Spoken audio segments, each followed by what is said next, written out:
그럼 제가 문 후보께 묻겠습니다.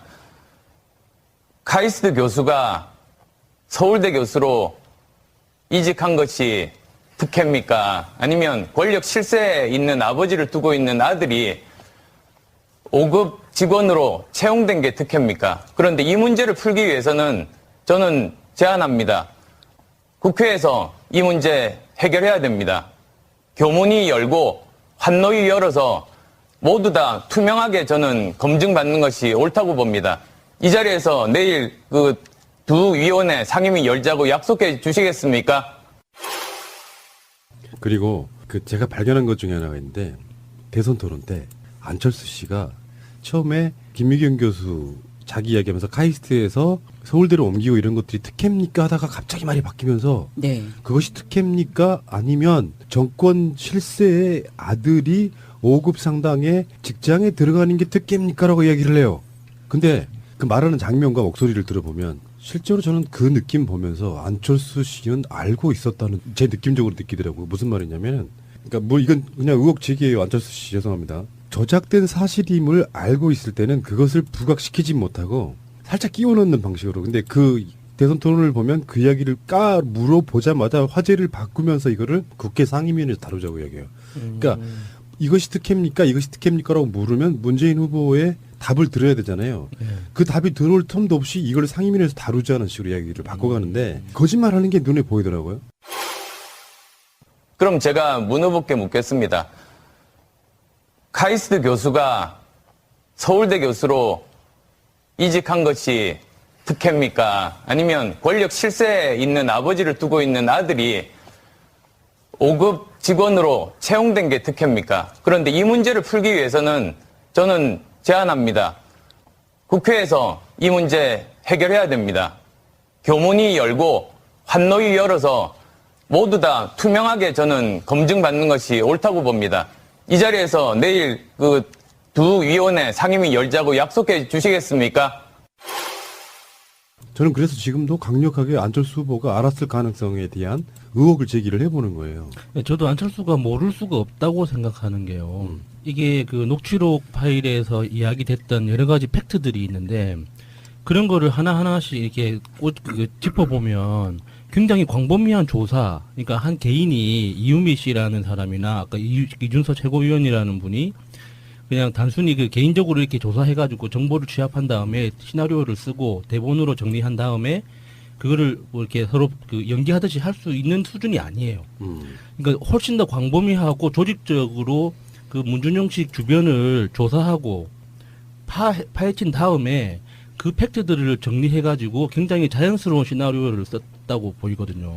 그러니까 이번 그 사건에 공통적으로 등장하는 이용주 의원이나 좀 전에 들려드린 그 음성 파일을 들어보면 한 건의 사건 갖고 우리가 그러는 거 아니다. 여러 건이 있다고 얘기했잖아요. 그럼 그 여러 건을 본인들이 확인했다면 그 증거를 내놓으면 되고요. 확인 안 했다면 그 자체로 자기들이 거짓말했다는 게 일단 기본적으로 확정이 되는 거죠. 그리고 제가 개인적으로 그 이준서 최고위원을 개인적으로 아는 사이거든요. 제가 그 예전에 이분하고 같이 이제 사회적 기업 창업을 해가지고 같이 일을 한 적이 있었는데 이분이 굉장히 예민한 사람이에요. 그래가지고 책임 소재에 대한 어떤 두려움 같은 것도 굉장히 많으신 분이고 꼼꼼한 정도가 그러니까 거의 뭐 이상주의자 같은 수준이기 때문에 이런 범죄에 대해서 스스로 구상하고 기획하고 가담하고 이렇게 할 사람이 못 돼요. 혼자 단독. 그렇게 할 수가 없는 성격이에요. 그 사람 성격 자체가. 그래서 이게 처음 이준서라는 이름이 나왔을 때 저는 깜짝 놀랐거든요. 아니겠지, 동명이인이겠지라고 생각했어요. 그럴 리가 없다고. 그런데 이거를 이유미 씨랑 이준서 씨 두 사람한테 그냥 다 덮어 씌우고 있잖아요. 그래서 이유미 씨는 당에서 케어해주지 않는다고 막 울고 있는데 원래 당은 케어해주지 않습니다. 아니, 근데 그 국민의당 카페 같은 데 들어가서 보면요. 이준서 이유미가 누구냐, 득보다 민주당 프락치 아니냐, 막 이러고 있던데요. 아, 조심하네, 이 양반들. 나는 그런 의혹도 좀 제기를 해봐요. 이준서 씨가 전공이 디자인 쪽이더만요. 예. 그러면 그분 입장에서 문준용 씨가 공모전에서 뭐 여러 가지 입상을 했다거나 이런 것들에 대해서 자기들 레벨에서 그러니까 이준서도 나름대로 성공한 벤처 사업가라고 하니까 같은 디자인 쪽이면은 분명히 문준용 씨가 어느 정도의 레벨이 있는지는 알았을 거란 말이에요. 네. 그렇죠. 이분이 디자인 대학원 그린 디자인 전공까지 하고 그 친환경과 공존의 가치로 세계가 먼저 주목한다는 그 타이틀을 두고 디자인 자체를 굉장히 그 에코 프렌들리 친환경적으로 좀 알려져 있게 지금 포장이 돼 있거든요. 그러고 난 다음에 야수님도 말씀하셨듯이 이쪽 분야에서는 그렇게 안 알려져 있는 사람도 아니고 꼼꼼도 하다고도 좀 알려져 있고 그런데 이런 것을 꼼꼼하고 이렇게 대범한 거하고는 좀 다르잖아요. 성공한 사업가, 디자인 전공, 꼼꼼함 뭐 이런 것들이 다 있다고는 하지만 태생적인 한계가 있죠. 국민의당으로 들어갔다는 거. 그건 태생적인 한계예요. 그러니까 야수님은 그분을 잘 아니까 인간적으로. 네. 그러니까 이제 그 깊은 부분을 알지만 우리 같은 사람들은 국민의당은 안철수한테 갔네? 아이 그러면 뭐 안 봐도 뻔해. 이렇게 나오거든요. 답이. 저 사람은 무엇을 지향하고 사는가는 그러니까 답이 나와요. 하긴 저도 그 국민의당 입당했다는 소식을 들은 이후로는 연락을 안 했습니다. 잘하셨어요. 잘못하면 엮일 뻔했어. 근데 지금 오늘 벌어진 일들은 방송은 이 시간까지 이유미 씨, 이준서 씨 집을 압수수색했고요. 이준서는 검찰에 지금 가서 조사를 받고 있는 상황이고 이용주 의원은 그 기자회견 통해 가지고 나는 조작을 지시 안 했다라고 이야기했는데 자기 입으로 한 말 있어요. 내가 한 사람한테만 제보를 받은 것도 아니고 여러 사람들로부터 복수의 제보를 받았다. 그럼 그걸 까야 된다니까요. 이용주는 내가 지시를 안 했다라고만 발뺌을 할 것은 아니라고 보고. 네. 이용주 의원이 그런 얘기도 했죠. 국민의당에서 개입된 것이 밝혀지면 의원직 사퇴하겠다. 화이팅! 이게 단순히 그 사퇴해가지고 끝날 게 아니고 이건 정말 범죄 자체가 저는 처음 들었을 때 정말 너무나도 섬찟하더라고요. 정봉주 의원을 한번 생각해 봅시다. 너무나도 섬찟해가지고 이게 실형을 살았잖아요. 네. 그러니까 정말 기승전 문준영이었었잖아요.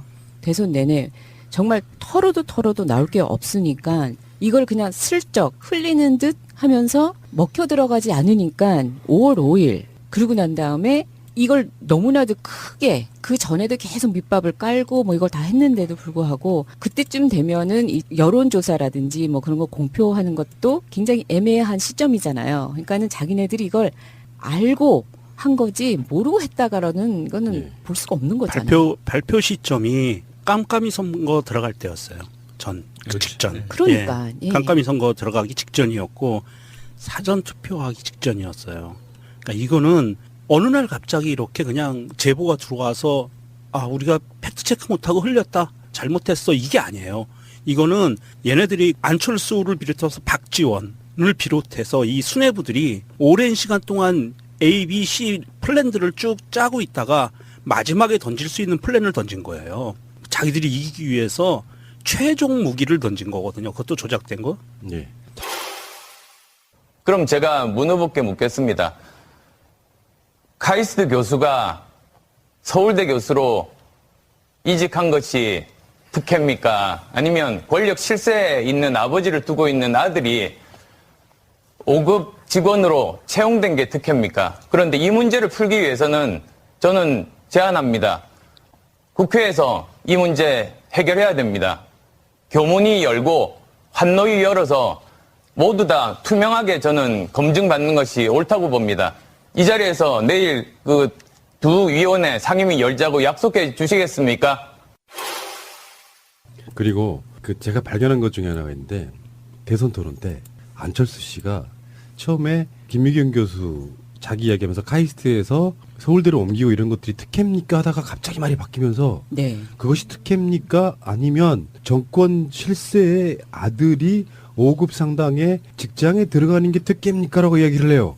근데 그 말하는 장면과 목소리를 들어보면 실제로 저는 그 느낌 보면서 안철수 씨는 알고 있었다는 제 느낌적으로 느끼더라고요. 무슨 말이냐면 그러니까 뭐 이건 그냥 의혹 제기예요. 안철수 씨 죄송합니다. 저작된 사실임을 알고 있을 때는 그것을 부각시키지 못하고 살짝 끼워 넣는 방식으로. 근데 그 대선 토론을 보면 그 이야기를 물어보자마자 화제를 바꾸면서 이거를 국회 상임위원회에서 다루자고 이야기해요. 그러니까 이것이 특혜입니까? 이것이 특혜입니까? 라고 물으면 문재인 후보의 답을 들어야 되잖아요. 그 답이 들어올 틈도 없이 이걸 상임위에서 다루자는 식으로 이야기를 바꿔가는데 거짓말하는 게 눈에 보이더라고요. 그럼 제가 문 후보께 묻겠습니다. 카이스트 교수가 서울대 교수로 이직한 것이 특혜입니까? 아니면 권력 실세에 있는 아버지를 두고 있는 민주당 프락치 아니냐 막 이러고 있던데요. 아, 좀 심하네, 이 양반들. 나는 그런 의혹도 좀 제기를 해봐요. 이준서 씨가 전공이 디자인 쪽이더만요. 예.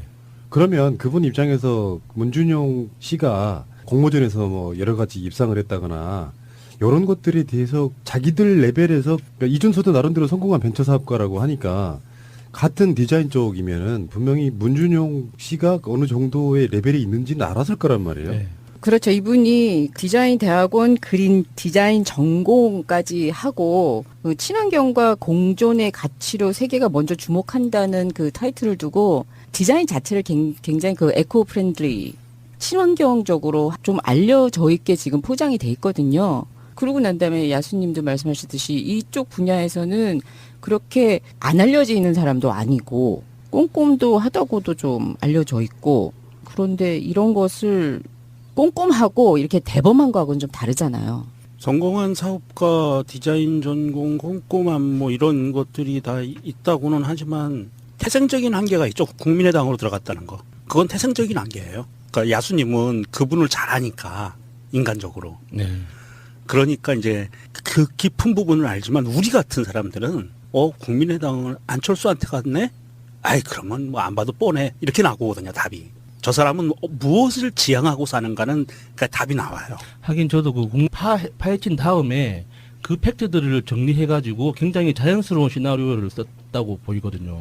그러니까 이번 그 사건에 공통적으로 등장하는 이용주 의원이나 좀 전에 들려드린 그 음성 파일을 들어보면 한 건의 사건 갖고 우리가 그러는 거 아니다. 여러 건이 있다고 얘기했잖아요. 그럼 그 여러 건을 본인들이 확인했다면 그 증거를 내놓으면 되고요. 확인 안 했다면 그 자체로 자기들이 거짓말했다는 게 일단 기본적으로 예. 확정이 되는 거죠.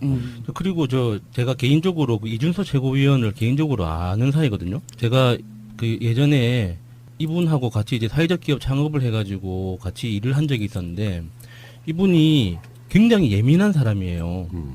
그래가지고 책임 소재에 대한 어떤 두려움 같은 것도 굉장히 많으신 분이고 꼼꼼한 정도가 그러니까 거의 뭐 이상주의자 같은 수준이기 때문에 이런 범죄에 대해서 스스로 구상하고 기획하고 가담하고 이렇게 할 사람이 못 돼요. 혼자 예. 단독. 예. 그렇게 할 수가 없는 성격이에요. 그 사람 성격 자체가. 그래서 이게 처음 이준서라는 이름이 나왔을 때 저는 깜짝 놀랐거든요. 아니겠지, 동명이인이겠지라고 생각했어요. 그럴 리가 없다고. 그런데 이거를 이유미 씨랑 이준서 씨 두 사람한테 그냥 다 덮어 씌우고 있잖아요. 그래서 이유미 씨는 당에서 케어해주지 않는다고 막 울고 있는데 원래 당은 케어해주지 않습니다. 아니, 근데 그 국민의당 카페 같은 데 들어가서 보면요. 이준서 이유미가 누구냐 득보다 국민의당 입당했다는 소식을 들은 이후로는 연락을 안 했습니다. 잘하셨어요. 잘못하면 엮일 뻔했어. 근데 지금 오늘 벌어진 일들은 방송하는 이 시간까지 이유미 씨, 이준서 씨 집을 압수수색했고요. 이준서는 검찰에 지금 가서 조사를 받고 있는 상황이고 이용주 의원은 그 기자회견 통해 가지고 나는 조작을 지시 안 했다라고 이야기했는데 자기 입으로 한 말 있어요. 내가 한 사람한테만 제보를 받은 것도 아니고 여러 사람들로부터 복수의 제보를 받았다. 그럼 그걸 까야 된다니까요. 이용주는 내가 지시를 안 했다라고만 발뺌을 할 것은 아니라고 보고. 네. 이용주 의원이 그런 얘기도 했죠. 국민의당에서 개입된 것이 밝혀지면 의원직 사퇴하겠다. 화이팅! 이게 단순히 그 사퇴해가지고 끝날 게 아니고 이건 정말 범죄 자체가 저는 처음 들었을 때 정말 너무나도 섬찟하더라고요. 정봉주 의원을 한번 생각해 봅시다. 너무나도 섬찟해가지고 이게 실형을 살았잖아요. 예. 그러니까 정말 기승전 문준영이었었잖아요. 대선 내내 정말 털어도 나올 게 없으니까 이걸 그냥 슬쩍 흘리는 듯 하면서 먹혀 들어가지 않으니까 5월 5일 그러고 난 다음에 이걸 너무나도 크게 그 전에도 계속 밑밥을 깔고 뭐 이걸 다 했는데도 불구하고 그때쯤 되면은 이 여론조사라든지 뭐 그런 거 공표하는 것도 굉장히 애매한 시점이잖아요. 그러니까는 자기네들이 이걸 알고 한 거지 모르고 했다가라는 거는 예. 볼 수가 없는 거잖아요. 발표 시점이 깜깜이 선거 들어갈 때였어요. 그 직전. 그러니까 문재인 후보의 답을 들어야 되잖아요. 그 답이 들어올 틈도 없이 이걸 상임위에서 다루자는 식으로 이야기를 바꿔가는데 거짓말하는 게 눈에 보이더라고요. 그럼 제가 문 후보께 묻겠습니다. 카이스트 교수가 서울대 교수로 이직한 것이 특혜입니까? 아니면 권력 실세에 있는 아버지를 두고 있는 아들이 5급 직원으로 채용된 게 특혜입니까? 그런데 이 문제를 풀기 위해서는 저는 제안합니다. 국회에서 이 문제 해결해야 됩니다. 교문이 열고 환노위 열어서 모두 다 투명하게 저는 검증받는 것이 옳다고 봅니다. 이 자리에서 내일 그 두 위원회 상임위 열자고 약속해 주시겠습니까? 저는 그래서 지금도 강력하게 안철수 후보가 알았을 가능성에 대한 의혹을 제기를 해보는 거예요. 네, 저도 안철수가 모를 수가 없다고 생각하는 게요. 이게 그 녹취록 파일에서 이야기됐던 여러 가지 팩트들이 있는데 그런 거를 하나하나씩 이렇게 짚어보면 굉장히 광범위한 조사, 그러니까 한 개인이 이유미 씨라는 사람이나 아까 이준서 최고위원이라는 분이 그냥 단순히 그 개인적으로 이렇게 조사해가지고 정보를 취합한 다음에 시나리오를 쓰고 대본으로 정리한 다음에 그거를 뭐 이렇게 서로 그 연기하듯이 할 수 있는 수준이 아니에요. 그러니까 훨씬 더 광범위하고 조직적으로 그 문준용 씨 주변을 조사하고. 그럼 제가 문 후보께 묻겠습니다. 카이스트 교수가 서울대 교수로 이직한 것이 특혜입니까? 아니면 권력 실세에 있는 아버지를 두고 있는 아들이 5급 직원으로 채용된 게 특혜입니까? 그런데 이 문제를 풀기 위해서는 저는 제안합니다. 국회에서 이 문제 해결해야 됩니다. 교문이 열고 환노위 열어서 모두 다 투명하게 저는 검증받는 것이 옳다고 봅니다. 이 자리에서 내일 그 두 위원회 상임위 열자고 약속해 주시겠습니까?